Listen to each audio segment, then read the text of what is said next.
Hello and welcome to episode 63 of the Talking Wednesday podcast. It's Dex joined by Jake as always.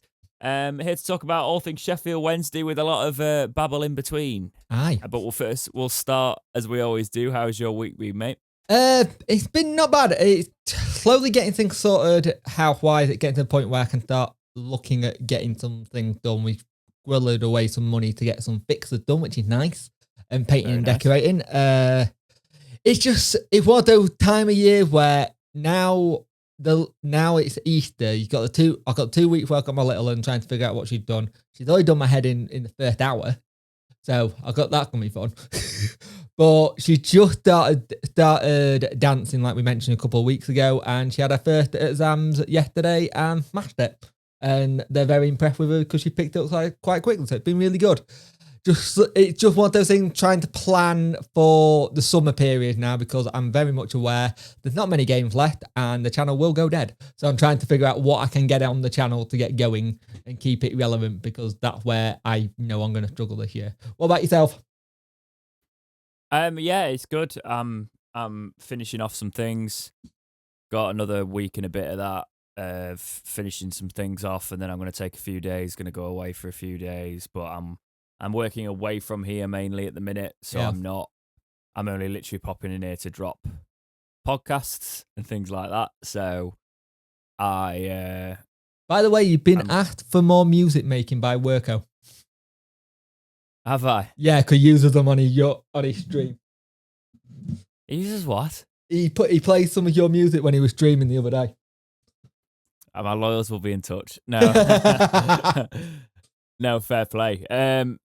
I won't have copyright strike that. However, we are under PRS protection and what do you call it? You know, the automatic tracking software. So if it does get ping Worko, it's not me, mate. But if it helps, I think we would see some of the revenue in 46 years. But if it does get pinged, it's on behalf of the company. It won't be myself. It is not copyright free. Yeah, he's not going to go, how dare you get out my Discord server? No, I'm not going to be annoyed by it, but like it's not actually copyright free music because it's distributed officially. So just be careful. I won't copyright strike you, but there might be some automatic software that does. Which is crap, because then again, I could probably manually accept it with some sort of stuff, but it's really difficult. Believe it or not, it's really difficult when you use distributors to keep an eye on some things. I can imagine. I'd have to log in and do some stuff. I remember when people have done there's been I think Hub did a reaction once and stuff. I had to make sure that I went in on the back end and just ticked some boxes to make sure that YouTube didn't go after channels because it's good though, to be honest, in a way, because it protects it does protect artists more. However, I've been cleaning up copyright claims all week on the channel, because one of the artists that I used to use on some of the channel videos has just decided to go through, and he's non-copyright, but he's just decided to go. He's got a new company clearly who's going through manually reviewing everything. And I was like, hell. In fairness, it's my fault, because in some aspects it's wrong. They shouldn't have claimed it. I credit it fully. But in some aspects it's like quickly playlisted onto the next one, and it's picked up there, and obviously that wasn't in the description, so it went against it. So all I've basically done is just gone and remove that, because it was all accidental. You know, any instances where that happened. But that was fun. How many videos was it? Don't. Oh, that bad. Yeah, just like, oh, mate. Yeah, I had a mate who had because it's older stuff. It's stuff when I didn't really know what I was doing as much, you know. I had a mate, very similar situation, but he had to go through all 800 videos and go. Yeah, I don't have that many videos. Yeah, that's why I compose most of the stuff for the channel. Yeah, like I don't mess about with intros, end screens, things like that. That's all composed for the channel. Yeah, do all of that. It makes sense. Because because then when we just do like a podcast, there's nothing. The podcast would never get touched because we never play any copyrighted material. It's all stuff that I've made. You know? So, but yeah, all fun and games. Just some housekeeping. You can get in touch with us through email, talkingwednesdaypodcast@gmail.com, through the Twitter @talkingwed. Discord is available. Email us if you would like a link to the Discord.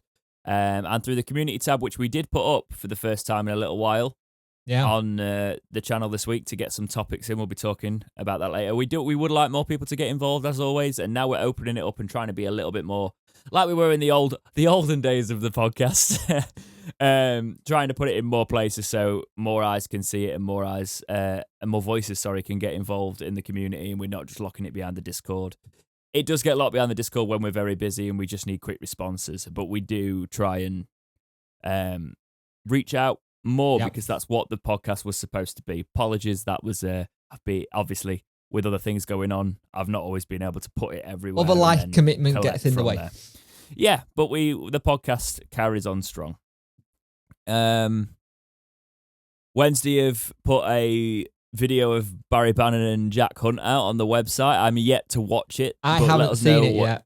Yeah, look, we're gonna watch it shortly. Let us know what you think of it, and let us know if you'd like to see more of this. I will say that I am liking to see more stuff with the players, so I will watch this. I will say, ever since Gary Monk time, we got a lot better with the community side of doing videos and stuff and trying to interact with fans. And I think Darren Moore's just building on that a little bit more in terms of interaction with fans and stuff. Because I think it's just the way the clubs have realised. I think this is more a COO thing, to be honest, man. I think it's bringing a media team and letting them actually do things and not just keeping them locked in. Yeah. So I think that's where this one's gone. It's nice because you see other clubs doing it and you're like, we should be doing more of it. Yeah, I mean, in the nicest possible way.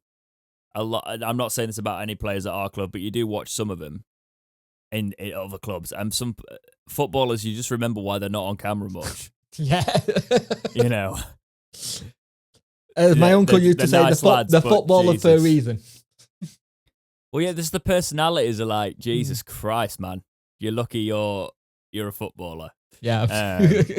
And I'm not saying anyone from our club there. I've just seen some other, when they do the interviews. Yeah, when you can tell the personality's not there, and they even though most players do get media training now, it's like you need a little bit more. Yeah, indeed. Just a sort of disclaimer about we are obviously our podcast recorded pretty much, I think, the day of this or the day before, so we're very late to it, sort of thing, and it's not really a thing that you want to jump on anyway. But I do feel like considering how obviously out there it was, and in the face of just a disgusting situation, really, I want to just throw our support over to M on Twitter. I'm not going to give the handle or stuff because we've not reached out in that way. I did make the odd joke at the abuser's expense on there and showed my jovial support in that way. But I will just say on the podcast, I think if you're in the Wednesday social media space, you saw some of the abhorrent abuse she got through the DMs this week. It's been covered by the Star and stuff. It's been covered by BBC as well. Yeah, the BBC. So some ways it's not been covered to the best ability in that regard. I don't think that was originally portrayed the way it should have been if I was reading that rightly, and then they sort of tried to fix it. And there's a lot to be said. I want to say this because we are both. It's never really occurred to me that the bloke sort of women shouldn't be at the football, women shouldn't be involved in the football sort of thing. I've never really understood that. I've always thought it's a bit weird, right? So the fact that Her Game 2 needs to be a thing just shows the state of some blokes, basically. Yeah, very much so. Right? The Her Game thing is huge. Yeah, and the fact that the momentum getting. It's brilliant. It's brilliant, and obviously we're advocates of that. I don't know how you couldn't really be, but the problem for me always be is it shouldn't have needed to be a thing, right? It's and the fact that women have to put up with this from certain guys who just think football is it's for men and man sport, and, can't have women there because I might feel some feelings that aren't just football with all these sweaty blokes around me. Like, I've never really got it. So we will just say full out at the top of this. Our full supports with anybody who has to put up with stuff like this. You shouldn't have to put up with this. And if we'll talk about it as much as you. If you see it, call it out, report it. I will say we are two blokes, so I'm always cautious about saying the stuff that's not specifically affecting us. Yeah. It affects the sport that we love, and it affects the community that we love. In this case, it's affected the Wednesday community and somebody in the Wednesday community. So... But it's not directly aimed at us. So I feel like the people who are suffering that and have been victims of that should be the people that speak about it. So that's why I'm cautious about speaking about it on the podcast. But there'll be opportunities for that down the line when it's not just us two idiots talking. Do you know what I mean? For me, I've got a little girl who absolutely loves football, and she likes to watch it, loves to get involved. Right, she watched the Celtic game with me at the weekend, and she was more potty mouth than I am, and she fought. And it's sort it out, Jake. Sort it out. Hey, I took her to one Wednesday game. Took her to one Wednesday game. Did you take her on the cop? Because that'd be where the language would be. No. Okay, fair enough. You tried.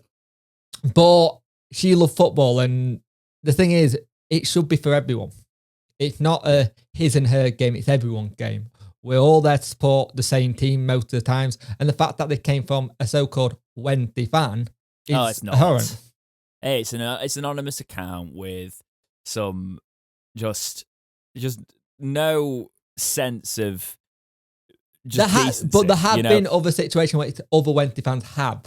Yeah, no, there is. Well, no, we've seen it. We've seen it in other aspects of this, right? There's been horrific people who are Wednesday fans that don't like more vocal Wednesday fans and don't think it should be a thing. That's a separate issue, right? Yeah. We've seen the side of that. The fact that people will just have a go at women for being at the football. Also, they kept this specific one kept putting woman and not. I don't understand the amount of people that are against it. Seem to think that woman is the pluralization and just can't spell women.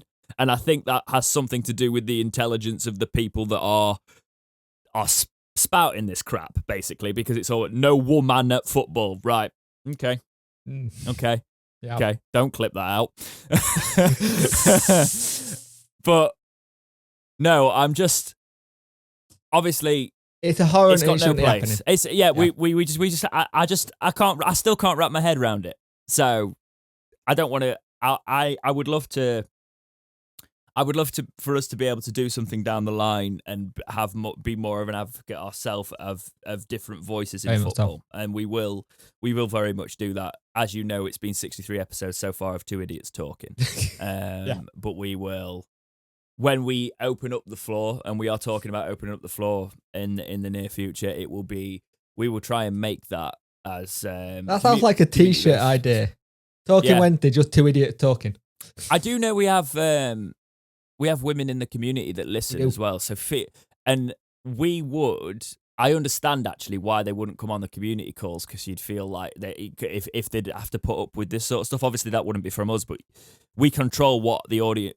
All I will say is, if we do a community call again, and you are a different to the normal sort of blokey bloke voice. So that if you're a woman, if you are somebody that doesn't get represented in our community as much as people have previously, come into the community call. Yeah. We'll do a community episode, and we will make sure that even though it shouldn't have to be done, we pretty much lock those down anyway. So there's no idiots that can get in, and there's nothing that if it's just on our platform, we can make sure that what stays on that platform. We're pretty good at screening who's in and who's not. So yeah, but yeah, I just thought, I don't know, man. Nothing seems to surprise me at the minute, and I'm kind of fed up of it all. And that's just me who's not directly affected by this. So the amount of anxiety surrounding it for those definitely targeted by it, I just feel for them. And you know what? F them. Yep. F them. Yeah. Keep keep going and go to more matches and just stick 2 fingers up at him. That's what should happen. Moving on from that, Jack Hunt's also been named in Team of the Week. Just a news item off the top. These are sort of like the headline news items before we go into the main crux of the news. But yeah, Hunt's been in Team of the Week, and we will talk a bit more about that later on, why he might have been in Team of the Week. But should we get into the news section, and we'll talk about Sheffield Wednesday, who played AFC Wimbledon at the weekend. Yeah, I worried about this game. I really did, because we said beforehand, it's like new manager, they just sacked the manager after having a bad result, and they're going to want to have that new manager bounce. And to be fair, they had it to a point. But the nice thing is, we start, well, Jack Hunt, again, on the goal score, doesn't go in Asia, 2 come like buses, and it's a damn good header, actually, when you see it, to get down to it. And I'm just really happy for him that he finally got on the goal sheet again. It was the same. Once he got one, I think you knew he was going to probably get another one. And his reaction to it was like, I've done it again. What do I do? Because you can tell he's a player that doesn't go many times. But we did, and it was nice to get the early goal. Our issue is at times is when we're on top, we do not capitalise. We don't take the chances enough. And it showed. They got the equaliser on 22nd minute. I don't know what the hell Hook was doing, putting his arm up. It wasn't offside by a mile, but you play to the whistle. You don't just wait for the linesman to put the flag up. Play to the whistle. You're taught that at a really young age, that you play to the whistle and you wait until that whistle's done before you do it. You don't stop. And Hook was caught out. And it's one of those things where I've said I actually wouldn't mind, and this might be controversial, I don't mind if Hook doesn't get a new deal next season, kind of thing. Because I do think we need to start moving on from, he's come back, he's done well, but I think it might be time to say, right, you've been a great servant, he's done well, but there's these little mistakes that maybe we need to start pushing on, getting someone in younger and building up the next generation of Sam Hutchinsons as such, because he had got that in his locker, and he's a great player, don't get me wrong, but there is this side in where he'll put his arm up for offside quite a lot, actually, and not get them right. And they're blatantly onside. So I wouldn't mind seeing him move on, but they had a lot of good chances. Bailey, Peacock foul, saved us out of that because he had a fantastic save. It should have been 2-1 to them. And you're looking at the game and you're going forward, we're not going to get it. We're not going to get it. All the games are going in the right direction for us. It's going to be one of those games where we drop it. And then 93rd minute, I don't think we've had I think the last injury time goal may have been Windass. MK Dons. It's been a while, hasn't it? It feels about that time. But again, another header. And fair play to Patterson when he came on. Helped with that goal. It was a bit of a ping ball. Diving header. And if you watch that goal without any commentary, the sound is amazing. Just hearing Hilbert erupt. And that ball boy. That ball boy. And the one thing I want to turn around and say, I'm so sick and tired, and I understand why it happened, but teams that come and time waste constantly, referee do nothing, no yellow card, no added minutes. It's like, there's a reason why their keeper took so long, like throw-ins. As soon as we got that goal on the 93rd, he was going really fast for every single goal kick he had, trying to get it long. It's like, there's a clear thing, and I understand when you're in that position, you want to do everything to slow the game down. I've been saying it for the past few weeks, mate. I've been saying that everybody is coming now to in these fixtures where they're fighting for dear life. They're coming to Hillsborough, rocking up for a point, putting everybody behind the ball. If they can snatch a goal, like when they snatched the equaliser, they're putting everybody behind that ball, and they're trying to frustrate Wednesday. And the problem is, I have been saying, is Wednesday aren't very good at combating that. So for us to actually get that added time sort of, winner, it was like justification for all the crap that we've had to put up with teams doing that to us so much recently. Draws that have felt like losses because teams have just sat there and sat behind it. And I will say, right, and I'm not usually this petty. I'm not, because I quite like Wimbledon, right? I really do. And, the history behind them. But did you read their match report? Go on. Let me just find it, because I've just remembered we didn't put it in the notes, but I remember reading it and going, did you watch that? Also, I did find it funny you tweeting about a cell. I was like, a Sal, yeah. A Sal, yeah. So for those who don't watch my career mode, a Sal is somebody I signed from Wimbledon in the first season when we were in League One. We're a few seasons in, 3 seasons in, I think. And I've stuck with him. Despite him not being the best finisher in the game, I've stuck with him as a cam. And of course, all my faith would turn against me with him getting the equaliser, but at least Wednesday did win in the end. Right. Okay. So this is from the... I hate doing this. This is no disrespect to Wimbledon as a club. I've got to say this, right? No. Straight out, because I've got you've got a big game next week. The franchise versus Wimbledon next week. They're also one of my career mode teams, right? So I do feel it, but it's just this match report. Go on. Because what we were just talking about with time wasting. AFC Wimbledon were narrowly beaten at the death by Sheffield Wednesday in a match where the Dons could quite have easily walked away with the 3 points. Mark Bowen's first match in charge was decided by the finest of margins, as football always is. Lee Gregory's diving header in stoppage time put a dagger through Wimbledon's hearts after we had passed up the chance to win it through a Sal. The 2-1 victory for Wednesday was hardly deserved on the balance of play, with Bowen's side showcasing the type of battling qualities that will be needed as we continue our fight for League One survival. I will say we didn't play well. You what? I will say we didn't play well. Hardly deserved, Jake. I know. Wording is everything. Time wasting for how long was it? Interestingly, 2 diving headers for goals. Wimbledon largely kept Wednesdays at arm's length during the opening quarter, but it was the home side who took the lead. Barry Bannon was afforded a yard of space on the near side of the area and was able to bend in a cross that headed home at the far post by Hunt.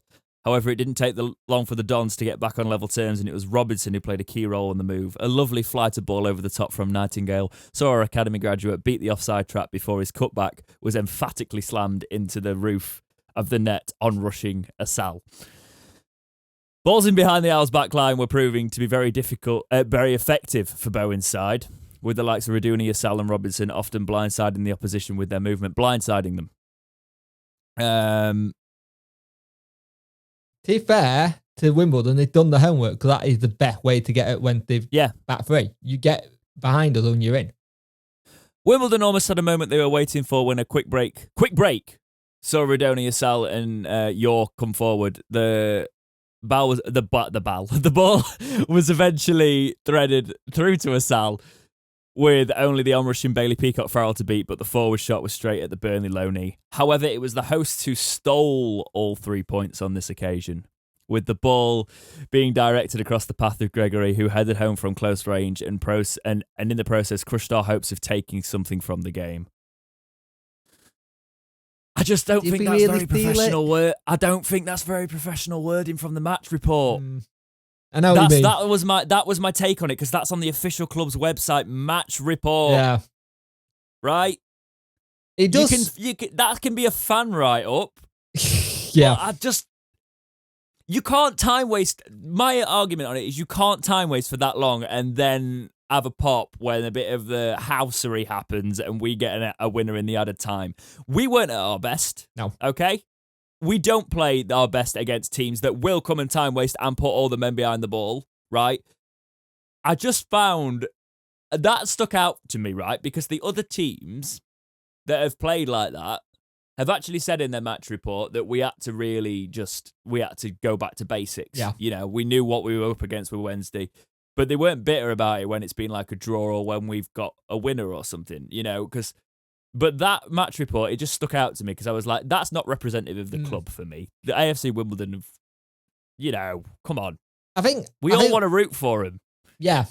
I think what the things is, when they've had the situation they've been in with their, I think it was 20 games, new manager comes in, they want something for the fan to read, to kind of go, we've got a chance. And I get that, but you're right, it doesn't sound great. It's just the wording, man. I understand it, but like that's something I would write and then go, probably get a bit of stick for that. Won't bother, because it sounds a bit bitter. Well, I think that's 40. Is it 46 or 47 points at home now? Yeah, and I don't feel good for Wimbledon being because they're 4 points adrift to safety. That's not something I'm taking any delight in, And I do hope they stay up, but yeah. Why is everybody trying to pick a fight with Wednesday this season? With a team to get out. Got it, aren't we? Really? Clearly. Right, let's talk about the rest of League One over the weekend. So Wigan drew with Bolton 1-1. Plymouth beat Oxford 1-0. So Plymouth racking up the points. But Oxford losing, we could have done with that being a draw, to be honest. Get this for a match. Accrington Stanley 4, Cheltenham 4. Yep. Accrington Stanley with a red card in that. Charlton 1, Lincoln City 2. Both sides having a red card in that. Bit of a scrappy League One affair, that. Fleetwood beat Crewe. Crewe were at home 3-1. We've still got Crewe to play as well, haven't we? And we've still got Fleetwood to play. Yeah. MK Dons beat Shrewsbury 2-0. Wycombe beat Doncaster 2-0. Is that Doncaster officially down now? I don't think so. I think they're on 30 points.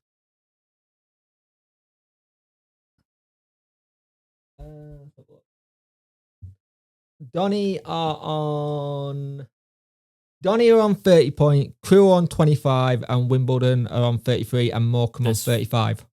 I was going to say there's 4 relegation spots. And there's 18 points left to play for.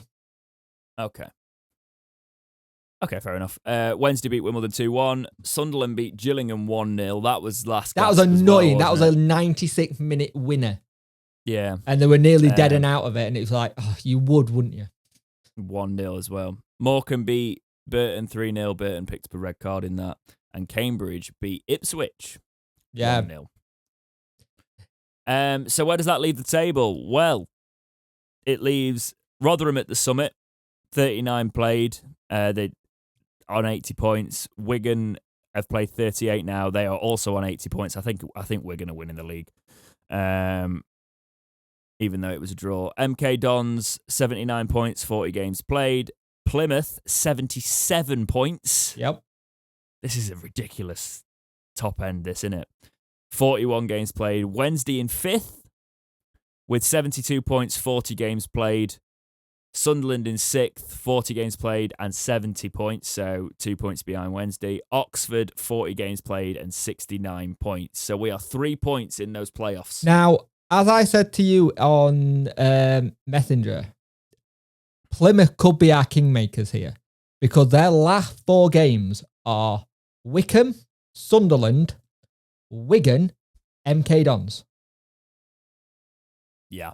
They could be massive kingmakers where we end up if we can do the business. We just need to do our job. Well, it's like what Lee Gregory said. We spent too much time at the start of the season looking at what everyone else is doing and not actually concentrating on ourselves. And we've now started concentrating on ourselves and not bother about anyone else. And the fact that a player like Lee Gregory come out and said that says a lot. That they were looking over the shoulders and thinking we should be here instead of just going out. Well, I think that comes off the back of a relegation season as well, though. There'll be players there that were looking at other clubs around what they were doing in the championship list last season and hoping results went our way. Now we need to, as you say, Plymouth play pretty much all of the playoff contenders here. Yeah. Apart from us. So if we can just win our fixtures, let the rest sort it out. There's a 3-point swing in there somewhere, no matter if Plymouth do win. And I can feel that final against Plymouth coming, It's the goal difference is nice again for us as well. And like I said, there's 18 points left to play for. So there's going to be a team that gets in the 80s at least and may miss out or close to it. Yeah. It does feel like it, and that'll be a shame, but it just shows you how tight the league is. And if we were the top 8 need 11 points out of that 18 to get 80 points. So there is a very high chance of that. It'll be interesting to see what Rotherham do after they just had their cup final win. and see if they take the foot off the gas or if it gives them a bit more because they've been on a little bit of a blip. Because you're right, Wigan could still take this. Oh, Wigan. I reckon Wigan are taking the title because they've got a game in hand on Rotherham and their form's better. Wigan. So, and as you said, the cup final can swing either way. And I occasionally still tune into Praise and Grumble, and a lot of I saw some Rotherham fans on there thinking, oh well, we probably won't get the title. I think we'll still get automatics. Are you sure? There's a Rotherham fan I know who said he reckons they're going to be in the playoffs. There is a chance now. He doesn't think that he said the missed opportunity we've had, we screwed it to properly cement it. Right. They've got one game in hand on MK Dons, right? But they're only 1 point in front of them. Lose that, they've got the same games played and 1 point in it, and there's matches to be played. This is getting tight there. It's interesting. It's not completely out of the realms of possibility. We can sneak into second, but it's not going to happen. Well, it's interesting I say that, like, with Plymouth being Kingmakers kind of thing, we still got MK and Wickham to play. And our games. And we've got Bolton, Crewe, Fleetwood, Portsmouth. The annoying thing is, the games that we've got coming up are back-to-back away games, then a home game, 2 away games, and then the last game at home. We haven't got a good record at home. Away, even. Sorry. And this is where we need to do better and pick up the points. Yeah. Yeah, I agree. We need to kick on that. We don't usually talk so much about the week's football at the start. This felt like a proper episode.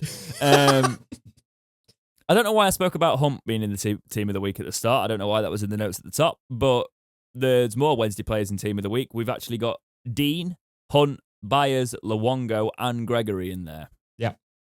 I also bought Barahino's inform card this week. I've not played it with it yet. I don't think I've ever seen Wednesday have that many in a team of the week in a long time. No, it has been. No, we did the other week. This is the 27th of March when this one was up. Yeah, but the other week we had we had Bannon and everybody in it. Do you remember when we pretty much dominated? Yeah. Well, when we played Cambridge. Yeah. Yeah. I think I've just said trusting you there. So it's interesting that it's all that side though. Hunt, Byers, Luongo, Gregory, Dean. And Bannon's not even. It's interesting that Bannon's not even made that. No, but we've got other players to fill around that. What did you think about the sub on for Pato, by the way? Big P, sorry. Interesting. I didn't think he was gonna actually make that sub, but it made sense. It did work if you think about it worked. One. I was a bit confused why we're playing Lang up top. Like, I know Berahino was on international break, but he came back early. There was an agreement in place for him to play one game and come back for training ready for it. It's similar to the agreement like Bailey had. Surely, after how Gregory and Berahino are playing together now, surely you have them as your top two. Because they do have a link-up play that works well and then put Mendes Lang on the wing. Yeah, it's nice to see the options coming back, you know. It is just nice to see the options coming back through. I'm hoping our team doctor and physio can have the feet up for a bit and go, right, no one's in. Well, Windass is in, isn't he? Yeah, but he's nearly back. The nice thing was Shadipo coming on. Yeah. You know, we mentioned last week we didn't have that threat off the bench. He was that threat. The only thing is he only came on like 89th minute. Well, the good thing about the Shadipo thing, he's not really been able to show us what he can do. He needs to put himself in some sort of shop window, whether it be for a loan or some play time somewhere next season, that he needs to show that he can bounce back from this injury. He's going to be giving it his absolute all every single match, even if he wouldn't anyway. He probably would anyway, but like, he's got to, really. He's in that position where he's got to try and make all his minutes count on the pitch, doesn't he? We were all expecting the Shadipo of Oxford last season. He just had such an injury hit thing. Just copy and paste went this season with injuries. Yeah. It's just a shame. It is, but hopefully he can. You never know. You can imagine. It would be interesting to have a look at our lineup if we do get to the playoff final to see how different that's been over this. How many were injured for most of it. That will be interesting. So next news piece, Yorkshire Live have done a piece on Cameron Dawson. Headline, Sheffield Wednesday lone latest as Cameron Dawson stars in Exeter's League Two title push.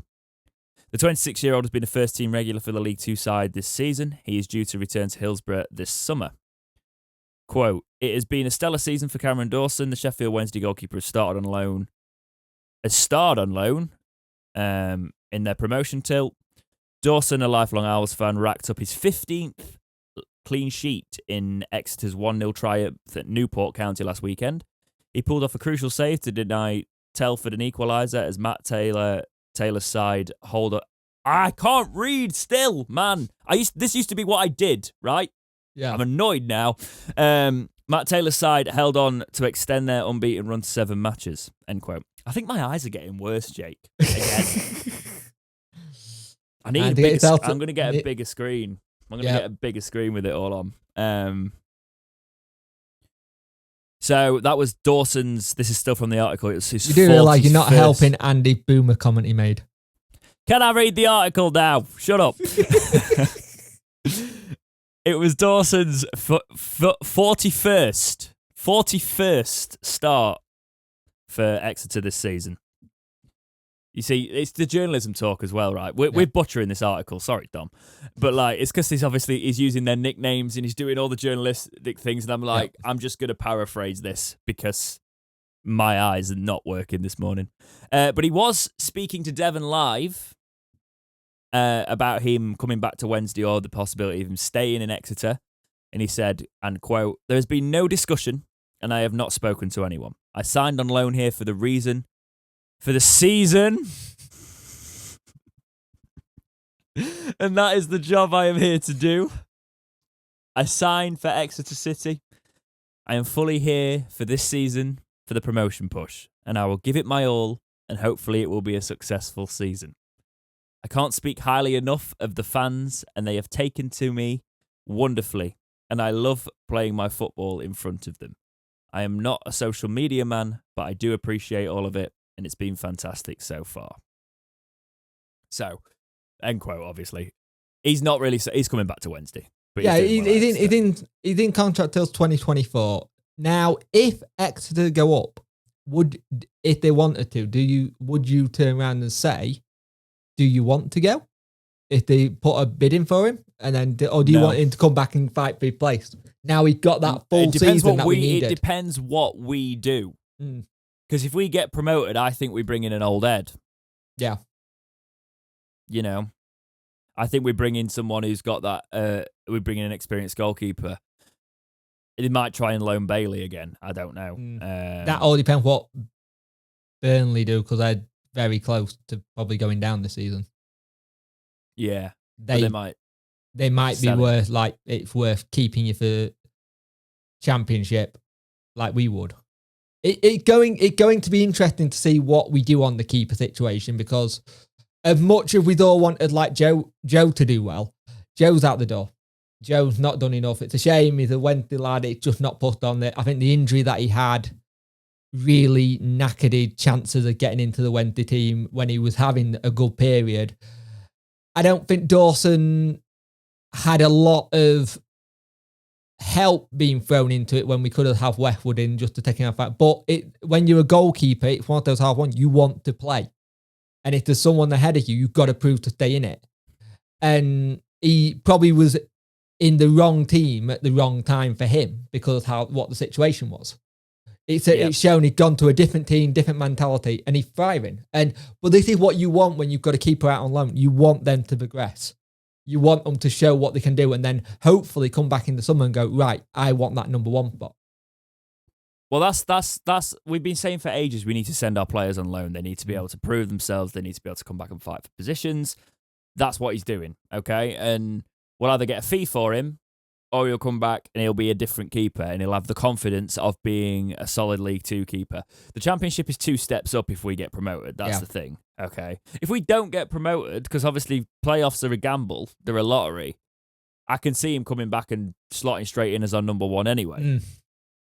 You know, because that'd be the next obvious step for him, League One. Yeah. However, if we go to the Championship, we bring in an old head for a couple of seasons, Dawson's got a contract. I could see us being clever with it for once. Loan him back to Exeter for their league. See how he gets on in League One, and then the next season you either he's still a sell him young keeper and that's the thing. At 26, in keeping he's still, terms, in keeping terms, he's still very young. So you could have a player there who could eventually step into that role. I'm going to be a goalkeeper. Then I'm young. Carry on. But it is that situation where, like, I know we've let Josh Reader go, or Rayner, however you say it, out the youth team. He hasn't got a contract next season. Neither of those things. There we go. Well, I didn't even bother trying to do the Render. Wimbledon. I didn't even bother. Yeah, that's it. I didn't even bother trying to do the Wimbledon team this week. I just like, nope, not doing it. We're getting to that point with the goalkeeping position where for a while we were inundated with lots of keepers and we had a good battle for it. And now I think we're getting to that point where we're going to have one of them go, one of them stay a backup, one be there out on loan, and then get a permanent in. And if that permanent's a new signing, then great. And as much of people have bagged on Darren Moore and said, they thought he got an eye for a play, he got an eye for recruitment. He's very good. I trust Darren Moore getting in a decent keeper. Look at Bailey. Yeah. It's been a thing. So part of me is I really want Darren Moore to do well now because he's in my opinion, he's done well with what he's had. Yeah. And we've not really seen him being given the resources, but there were some people that was just wanting him to fail from the off or from very early on. And he's had to fight against that. So for me, it's just a case of get us to the playoff final, man. Yeah. What happens, but have a bit of money next season and do the reset there. Yeah. I wonder if people think their podcast just died. I like to do that occasionally. Going, oh, what's happened? Yeah, see what he's like with money. There was a story on a Wednesday link from the summer Slow News Week, I think. So I think it was at Sowie from somewhere. But we've talked about him before. We'll talk about him in the future if it's relevant. We don't need to go into that one, drag things out for no reason, especially when there's a bit more of an interesting potential transfer story. And this is a headline from the Star. Sheffield Wednesday have a big transfer decision to make as defender makes himself available. As it stands, the Owls have only one senior centre-half signed into next season in Dominic Iorfa, with decisions yet to be made on the contracts of the likes of Che Dunkley and Sam Hutchinson. Loanees Jordan Storey, Lewis Gibson and Harley Dean are scheduled to make a return to their parent clubs at the end of the season. Reports from Storey's home club Preston suggest that the Championship club have been impressed with his efforts at S6 and will consider making him a more integral part of the squad. End quote there. Tragic. We'll talk about that another day. That's sad. I would have quite liked to see Storey stay. But speaking to the Daily Mirror earlier this week, the 30-year-old has made it clear, this is in relation to Harley Dean, he does not see any way back for him at Birmingham, where he started the season as captain. Quote, I do not know whether it was down to finances and the way they are trying to go with younger players, Dean said, reiterating his situation, after the Blues boss Lee Bauer suggested he had, quote, fallen into a comfort zone. End now, quote. I thought Dean would have been a free, but I think he's actually got another year left on his contract. I'll have a look. If that's the case, we would have to pay some, but we can pay for players next season, so that's not too much of an issue. The Jordan Storey one, I'd love to have seen him, but if they actually do want him to be part of their team, then can't get in the way of that. If we're League One, if we're Championship, we might be able to put a bid in. Yeah, would be in the same league as Preston, so it'd be a bit more of a battle there. We'd pay a little bit more for him, but I wouldn't mind seeing Dean and Storey as centre backs next season. Dean, if he wants to get, you could. He won everything at the weekend. He did. And he's got that physicality you need. He's that. Do you remember a podcast ages ago? What did I say you need? Yeah. When you're getting promoted out of this league. Yeah, you need a vocal, physical defender at the back. That's not just what I said, though. There was a specific element of the player I said we needed. his hair. Right? You need the skinhead or the bowl, the big sort of the like Rob Jones close style. shave, that style. Yeah. It always happens when Wednesday do well, you've got one of them planted at centre back. Right? You're not wrong. I'm not. But yeah, he has got a contract till 2023, but it might be a case of could we be able to do what we did like with Lee Gregory and stuff and turn around and say, look, you don't want to go. You want to go.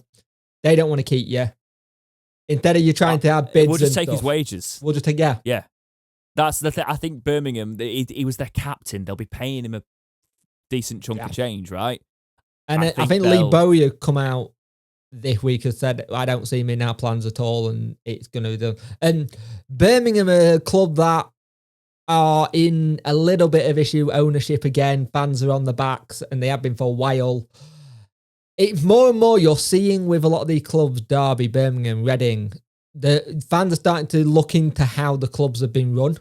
And in a world of social media now, we all now can see how clubs are run because it comes out. And I think more and more clubs are going, hang on, what we done? We've done what? And it's like, it'll be interesting to see what happens in the next couple of seasons with the club, because I think there's going to be a situation where you're going to get a lot of championship clubs get taken over or have similar things. I don't want it to. Touch wood, it doesn't happen. Similar things that's going on with Derby. Here's the thing, right? And completely appreciate everything you said there with that. But going back to the Dean being at our centre back and progressing with the likes of Story, things like players like that. Iorfa's 26, right? I think Dean's like 31, 32. You put the ideal formula for centre backs has been that more experienced centre back next to a younger centre back that's coming through. He's 30, sorry, Harley. I've put some years on. I put a couple of years on you there. Got the experience. He was a captain of a championship club. Even if we get promoted, you put like Iorfa next to him, or you put a Story next to him. You've got the development going through next to the experienced head. You're saying it's time for maybe Hutchinson to move on. Dean goes into that mold of being the experienced player that can still do it as well. I think Hutchinson can still do it, by the way. I potentially disagree with you on that. Well, that's a story for another day. But it would be a good balance for us. And Birmingham clearly don't want anything to do with him. Yeah. So I think a permanent could be on the cards. And I wouldn't. He had his first injury when he came to us in April. Typical, but that's just the Wednesday. It's just the Wednesday way, isn't it? Let's be honest. It's so that doesn't stress me out too much with the idea of signing. The wages would be an issue, but if we get promoted, a championship pairing of like Iorfa and Dean wouldn't be a bad starting point for me. In my opinion. But could you actually sell? But you could sell Wednesday with the thing is like, look, we want you to play. You've seen what you've done already. In say if we don't, you wouldn't need to sell Wednesday. No, he'd already had it sold to him by coming. Yeah, exactly. Yeah. He's come on loan. He's come to a club that he knows the fans will turn up for. He's come to a club that he knows has got an expectation. But he wants to. He was the captain of Birmingham. Yeah. He wants. He got that. player of the season. He wants that by the fans and players. So there is. You never know. You could end up with like Dean and Hector next to each other next season. There have been talk about that. There has been talks about that, hasn't there? Yeah. Where is he now? Hector. He's 29. Is it Fulham still? He's still up for. Yeah, they didn't let him go, did they? In the end. But yeah. Hector still very much is involved. That would be an interesting pairing for the championship. And then, yeah, it would be exciting, but you got to get promoted and again, first. Another player you don't have to sell Wednesday to. I would take him. Would you? Yeah, definitely. Yeah, but 2023, year left on his contract. I'm trying to look at estimates of his salary. I don't know how accurate this would be. They're saying around 10k a week he's on. That's what the reports are, but they're never fully accurate. Yeah. Which, if they are, that's not too bad, to be honest, if that's accurate at all, actually. I thought he'd probably be one of those on sort of 25. But if he could take 10k a week as a championship player for Wednesday, we've paid players more than that. Yep. We've played Stephen Fletcher 40 grand a week. Yeah. It's gonna be interesting. Then he left us on a free. Let's not go on about players that left on a free and we never got any money for. Let's not. Let us know what you think about Dean in the comments. Would you take him on a permanent? Even though I will say something, it's very interesting when you get an article which has got Windath in it because it goes Dean and it goes Windath, and every time I go, that's his dad. Yeah, when they're talking about the players. Let us know what you think about Harley Dean in the comments. So another piece from the Star. I won't read into it, but they pointed it out. I just found it funny because they were like, we're talking about ex-players, so I thought, oh, lol, we'll mention that on the podcast because we also like to talk about ex-players. Corbin, who's not playing for MK Dons, basically. Yeah. He's like made 1 in 7 recently, and he left us for playing time, so read into that what you will. Yep. Change of formation for him. It's a really, really big article. I'm not reading any of it. Go read it if you want to read it. But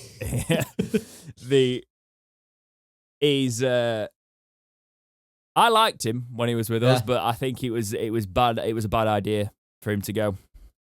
I just think he didn't want to be played at wing back, and now he's just not playing. So hold up.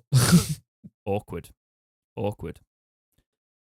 We will talk about a Star article that is interesting because Poodle's been talking. Daniel Poodle talking about former players. Do you want to talk a little bit about the charity match coming up? So there's a charity game. It's the Legend game, and they do it every season pretty much. And it's when Donny Legends versus Wednesday Legends. Poodle is involved in this as well.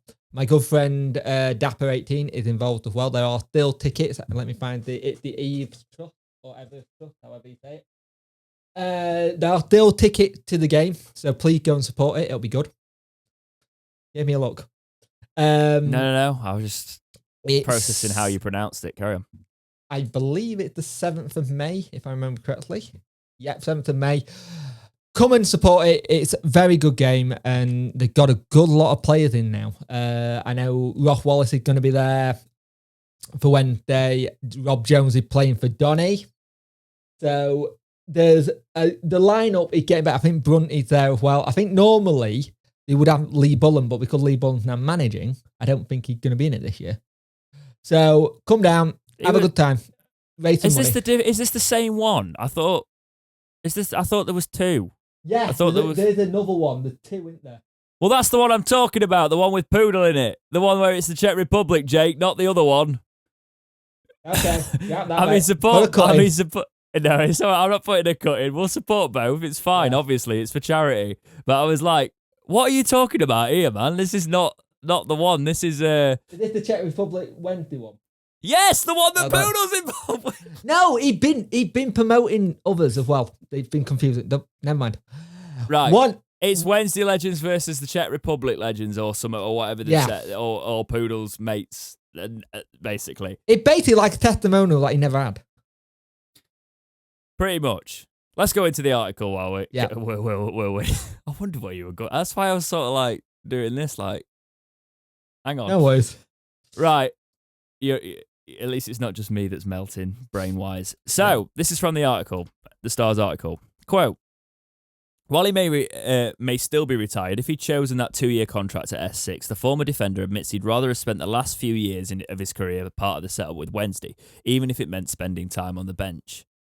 This is him speaking himself. Quote, Steve Bruce came in and told me that he didn't need me anymore. And then he left. And I think if I'd signed an extra year, the next manager may have kept me. Even if it was on the bench. Yeah.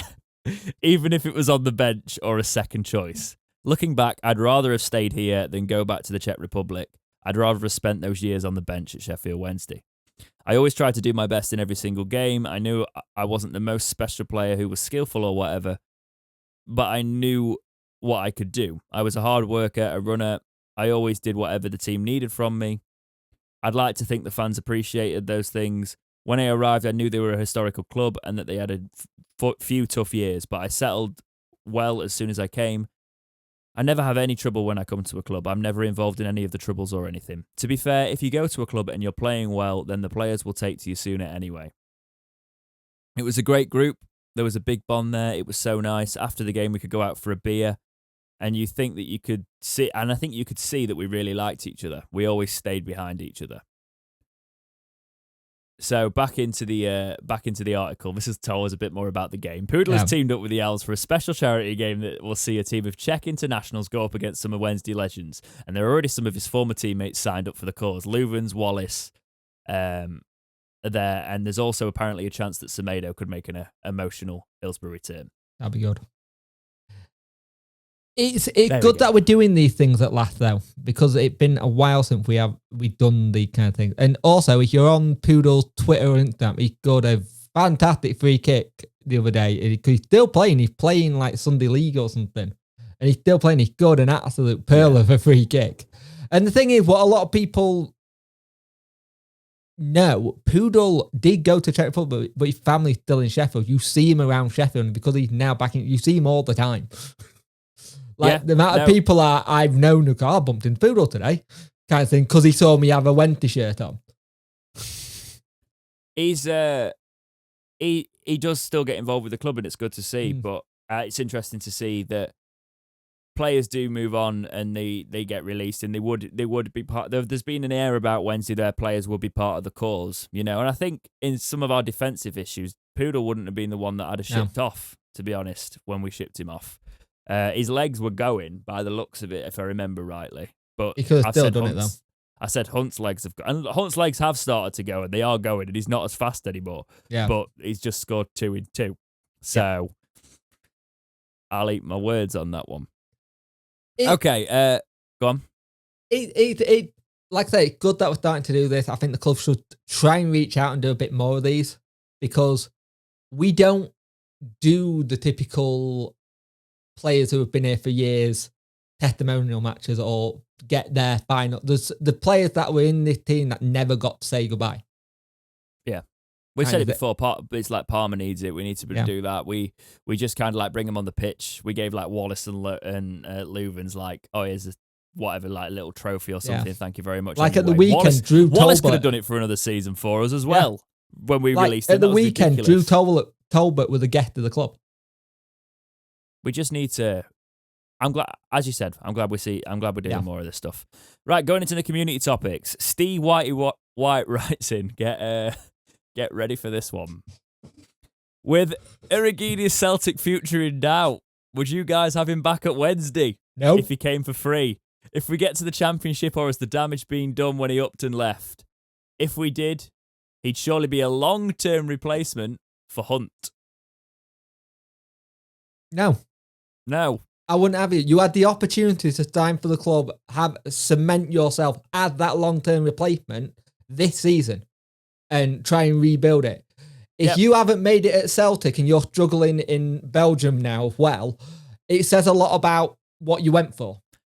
What did I say when it was all kicking off? Celtic are a massive club. You're gonna have to, really prove yourself there. There's no guarantees you're gonna get into the team.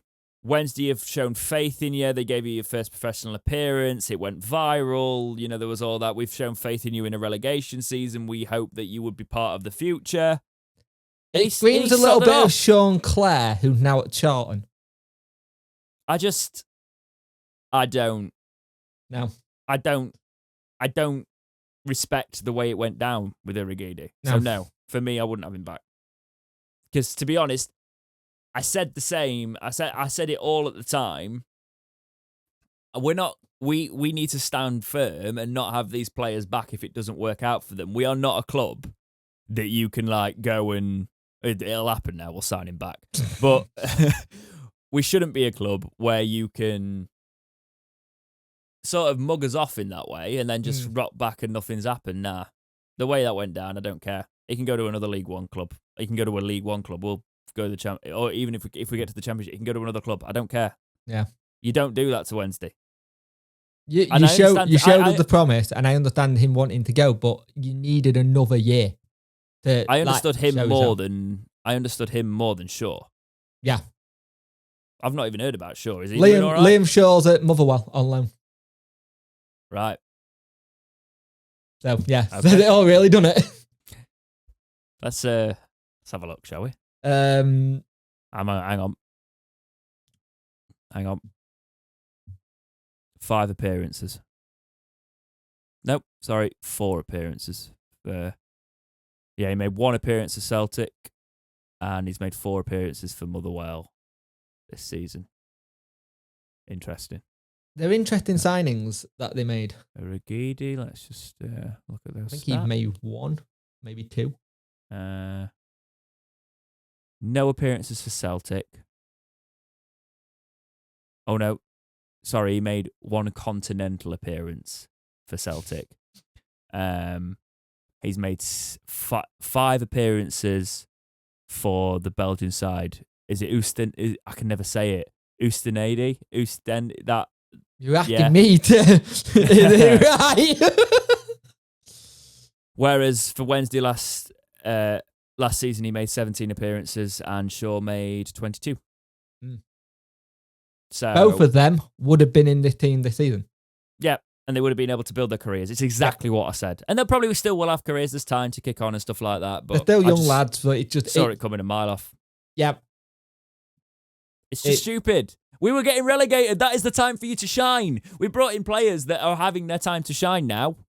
Yeah. Right? You know. Up until he got injured, Adeno was doing well. Byers had come in and done well. Players who that were Liam Shaw spot, he could have taken that. Like I said, Jack Hunt. You could have had Jack Hunt spot and had the speed and the strength. Yeah. We wouldn't need to sign Jack Hunt. No. Irigidi would have been our first choice right back. And the way Darren Moore plays, I reckon he could have got quite a lot out of him pulling into that back three, that sort of thing. It was a great financial decision, I'm sure. And, I can see the lights if you back yourself. But it didn't make sense to me at the time. It didn't make sense to me from a realistic perspective. Like I said, it seemed the same as when we had Sean Clare, who was like, I want to go down south, and then ended up going to Hearts. And now he's at Charlton, I think. Do you mean Sean Flair? Yeah. Enough of that one. Thanks, Steve. Nat writes in, after 2 seasons, the last and the current season, Iorfa has 2 long layoffs with injuries. Should we consider selling him? Probably an unpopular opinion, but I'd love to hear your thoughts. Cheers, lads. Potentially, because I don't think he... It's a difficult one. It's difficult because I don't think his form's been absolutely spectacular for us in these first few games. It was really bad on Saturday.